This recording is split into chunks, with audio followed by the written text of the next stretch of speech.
couple of days. A few players stepping up. They concede a penalty here. Great work over the ball here, the Cow. Tap and go from Great Britain into the 22. Cow comes away looking for first points, just jinking, weaving, dancing and toying with the Japanese defence. Standing in the tackle and able to still keep going, ridden to ground eventually. Hard meters from one of the newcomers. That ball's awkward. Uren does well, and she might be able to release Boatman here. Fingertip control on the ground. Boatman's going to try and back her speed around the outside of the Japanese defence, and why not? 7 yesterday, let's add number 8.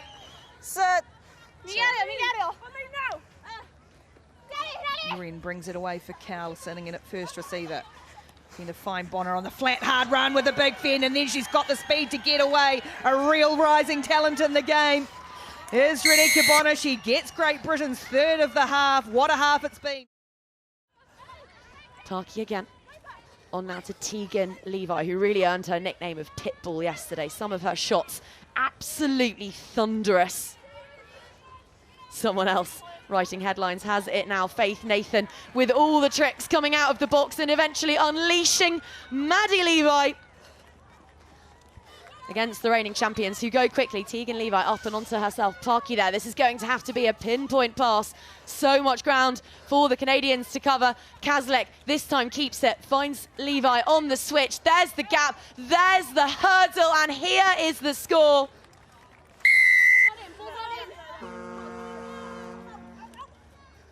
Now it's half time. Hines finds Tegan Levi. Isaac is there looking to chase her across field to make life difficult for the flyer, but she's another flyer to her left. And Faith Nathan, who brought up the big century yesterday. Into the hands of Reese Pody Lane, the vice-captain this year after taking on the captaincy. Here's Kelsey Tinetti, and what a weekend she is having, taking her opportunities. First touch, less than 20 seconds, or just over 20 seconds even, and it's Kelsey Tinetti. Everyone chasing Reese Pody Lane, including her own teammates. Now Felix Hotham, those long athletic strides, the switch Paul, the offload sticks in the hands of Georgia Miller. New Zealand has the ball spinning early, and Ireland chasing. Georgia Miller goes in. And here is Stacey Flood. She's got Burns with her, but looking to try and release Murphy Crowe, and she does. Or player held back in play, but it's going to be play on, and it's opened up some space for Murphy Crowe. Paul is blowing up. She felt she got held back, but it was just subtle enough. And Amy Lee Murphy Crowe pegs one back for Ireland. Lea Trolle. And then out to the wing where Anne-Cécile Siofani, the captain, is lurking with intent in her eyes. And the cleanest pair of heels in all of Dubai. Second try of the weekend for the skipper. In this particular fixture is a scrum against France because they were starving at this particular set piece yesterday, routinely driving sides back off the ball. But if the scrums were about power, this is about pace, pure pace from Perrine Fagnon, who flies up now in defence. Gets her tackle in on Nia Tolliver. Her stats from yesterday, by the way: 3 line breaks, 4 tries, 13 carries, top of the tree for the Eagles in each and every one of those metrics. But if you give Anne-Cécile Siofani an inch, she will take the length of the Dubai desert.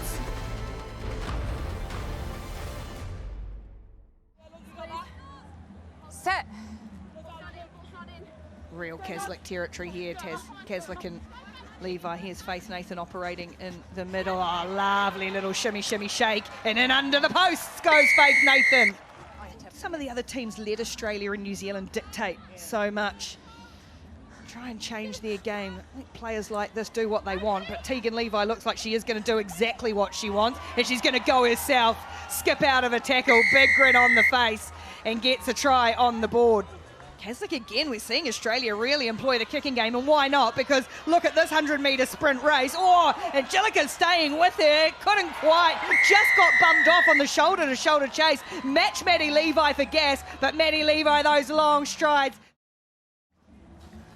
New Zealand trying to settle into a rhythm here, but France's defence keeps coming at them, slipping off one, and now there might be a little bit more space. Pody Lane likes that one up the middle, and she had Miller on the shoulder, and now that loping gait of Georgia Miller as she weaves and arcs her way to another try, another score, and a big-time match for Georgia Miller. New coach as well, Roman Huet. Taking over from David Cortex is one of the old-timers. Carla Neeson goes up the middle and finds Valentine Lutos, and they are good enough to make the most of New Zealand's mistake. Valentine Lutos cuts them up the middle. And number 27, Miller again. And now just this change of direction. Jason working hard to keep up with her.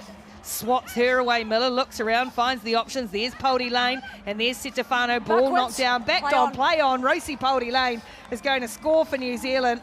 All the work in the middle. This now is Tunkara. Lauren Torley with a crucial intervention there, but look at the overlap. Look at the space that Boatman is going to have to somehow expand to fill. Siofani with just Boatman to beat, and does show she will have her brace in this third place final. She's closing in on them.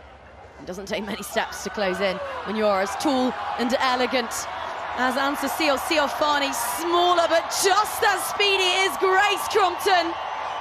The sort of set piece move they're going to use to get out of here. Joran's throw, more than crooked, eagerly gathered up streaks Hawa Tunkara.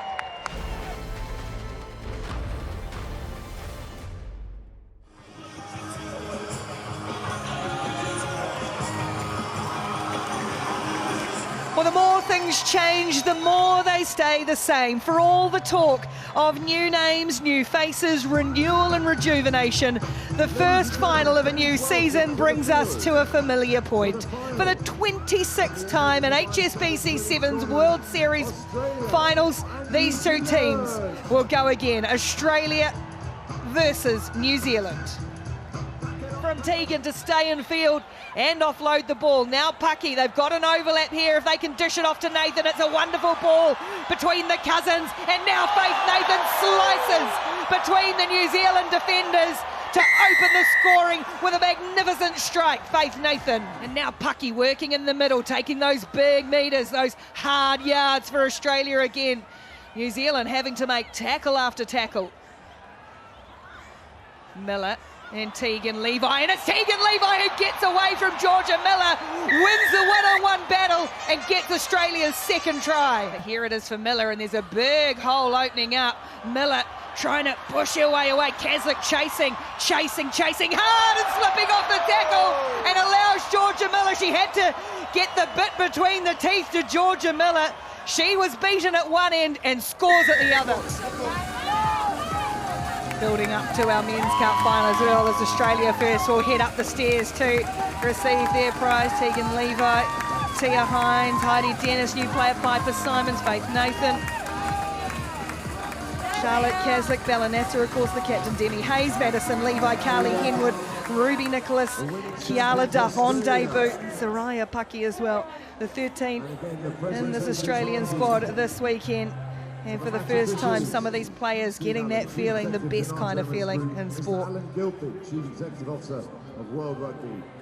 Mr. Mohammed Sultan Azabi, Board Member, Secretary General UAE Rugby Federation. Mr. Faisal Dahi, President of Asia Rugby, Vice President UAE Rugby Federation. Mr. Boutros, Executive Vice President, Corporate Communications, Marketing and Brand, Emirates. Walamina's made her way up to the stage as well. Looked after by the youngest player in the Australian team. Not for the first time Australia has lifted a trophy here. Make it a fabulous 5 in Dubai for Australia. Absolutely without peer in the desert. Soaking up the celebrations, and in particular too for their first time captain getting that honour.